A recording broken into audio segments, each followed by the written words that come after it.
आज हम आपको 22 अप्रैल से लेकर अब तक भारत और पाकिस्तान के बीच में क्या क्या हुआ है, कौन कौन सी घटनाएं घटी है, कितने हमले हुए हैं, कितने लोगों की मौत हुई है, इस बारे में आपको पूरी जानकारी देंगे। लेकिन इससे पहले आप हमारी इस वीडियो को लाइक कर लीजिए, शेयर कर दीजिए, सब्सक्राइब कर दीजिए हमारे चैनल मोजो पत्रकार को, जिससे आपको और भी नोटिफिकेशन टाइम टू टाइम मिलती रहे। नमस्कार, स्वागत है आपका मोजो पत्रकार में।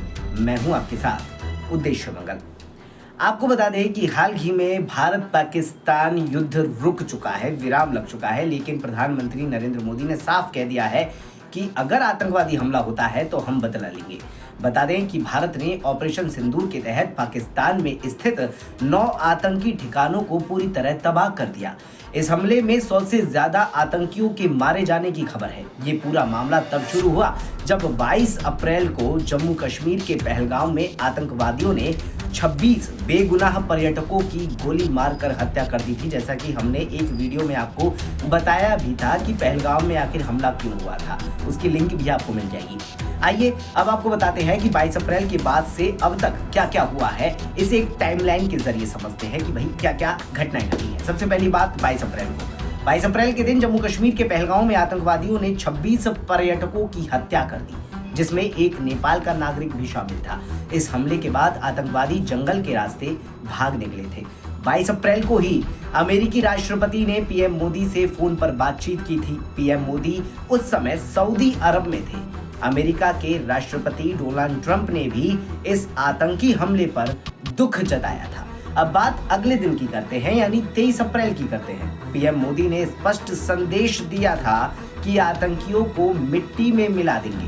पीएम मोदी ने एक के बाद एक कई महत्वपूर्ण बैठकें की और फैसले भी लिए। 23 अप्रैल से 30 अप्रैल के बीच में भारत की जिस भी देश से बातचीत हुई थी उससे ये स्पष्ट किया गया कि वी विल हिट। इसके बाद भारत के विदेश मंत्री और एनएसए की कई देशों से बातचीत हुई। अब 1 मई की बात करते हैं तो 1 मई को अमेरिका के विदेश मंत्री ने भारत के विदेश मंत्री को फोन किया। इस दौरान भारत के विदेश मंत्री ने कहा कि हम पाकिस्तान के आतंकवादियों को हिट करेंगे, इसमें किसी को कोई शक नहीं होना चाहिए। अब बात 1 से 6 मई के बीच कर लेते हैं तो इस बीच अमेरिका ये जानने का प्रयास करता रहा कि भारत कब और कहां पर हमला करने वाला है। अब 6 से 7 मई की आधी रात की बात करते हैं। इस समय भारत ने पाकिस्तान में आतंकवाद के खिलाफ ऑपरेशन सिंदूर लॉन्च किया। महज आधे घंटे में आतंकी ठिकानों को मिट्टी में मिला दिया गया।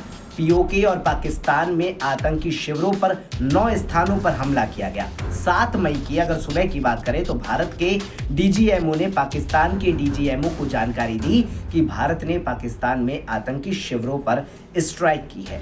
भारत ने खुलकर पाकिस्तान को बता दिया कि ये पहलगाम का बदला है, ऑपरेशन सिंदूर है। अगर पाकिस्तान ने आगे कुछ किया तो हम मुंह तोड़ जवाब देंगे, ये भी डीजीएमओ ने साफ कह दिया था। अब 7 से 8 मई की बात कर लेते हैं तो इस समय अमेरिका के विदेश मंत्री और भारत के विदेश मंत्री की बातचीत होती है। भारत ने एक बार फिर से बताया कि ये हमारी जवाबी कार्रवाई है, आगे अगर वो हमला करेंगे यानी पाकिस्तान हमला करेंगे तो हम उसका जवाब देंगे, अगर वो रुकेंगे तो हम भी रुकेंगे। 9 मई की बात कर लेते हैं तो रात 9 बजे के आसपास 9 मई को अमेरिका के राष्ट्रपति यानी उपराष्ट्रपति माफ कीजिएगा जेडी वेंस ने भारत के प्रधानमंत्री नरेंद्र मोदी से फोन पर बातचीत की। जेडी वेंस ने कहा कि तनाव और बढ़ सकता है, आगे का रास्ता क्या है।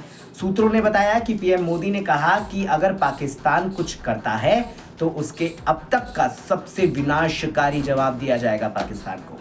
भारत का रुख स्पष्ट है। पीएम मोदी ने साफ तौर का कह दिया था कि गोली का जवाब गोला से दिया जाएगा। अब 9 से 10 मई की मध्यरात्रि की बात कर लेते हैं तो पाकिस्तान ने भारत के 26 ठिकानों को निशाना बनाने का प्रयास किया, जिसमें वो असफल रहा। इसके जवाब में भारत ने पाकिस्तान के 8 सैन्य ठिकानों को निशाना बनाया, जो कि सफल रहा। पाकिस्तान को बहुत नुकसान हुआ था। 10 मई की बात कर लेते हैं भाई साहब तो 10 मई को सुबह भारत के तेज हमलों से पाकिस्तान डर गया। पाक सेना प्रमुख ने अमेरिकी विदेश मंत्री से बातचीत की। 10 मई की ही बात कर लेते हैं तो अमेरिकी विदेश मंत्री ने भारत के विदेश मंत्री से बातचीत की और कहा कि पाकिस्तान अब फायरिंग नहीं करेगा, यानी वो डर गया था। अब 10 मई की ही बात कर लेते हैं। दोपहर 1 बजे डरे पाकिस्तान के डीजीएमओ ने भारत के डीजीएमओ से संपर्क करने का प्रयास किया, लेकिन हम इंटरेस्टेड थे ही नहीं और बातचीत नहीं हो पाई। 10 मई की ही बात कर लेते हैं। दोपहर 3:35 पर पाक डीजीएमओ और भारत के डीजीएमओ की फिर बातचीत होती है। सैन्य कार्रवाई रोकने पर सहमति बनी। 10 मई की ही बात कर लेते हैं। शाम 5:30 बजे भारत के विदेश सचिव ने सैन्य कार्रवाई रोकने पर सहमति की पुष्टि दे दी। 10 मई की ही फिर से बात कर लेते हैं। पाकिस्तान ने रात करीब 8 बजे सीज फायर का उल्लंघन कर दिया। भारत के कई शहरों पर ड्रोन से हमले किए। इसके जवाब में भारत ने सभी ड्रोन मार गिराए और मुंहतोड़ जवाब दिया। अब 11 मई की सुबह की बात करते हैं तो भारत के डीजीएमओ ने पाकिस्तान के डीजीएमओ को हॉटलाइन पर मैसेज किया और सीज फायर उल्लंघन का कारण पूछा। ये सब कुछ हुआ है अब तक। खैर, आपको जानकारी कैसी लगी जरूर बताइएगा। लाइक कीजिए, शेयर कीजिए, बने रहिए मूल्य पत्रकार के साथ। नमस्कार।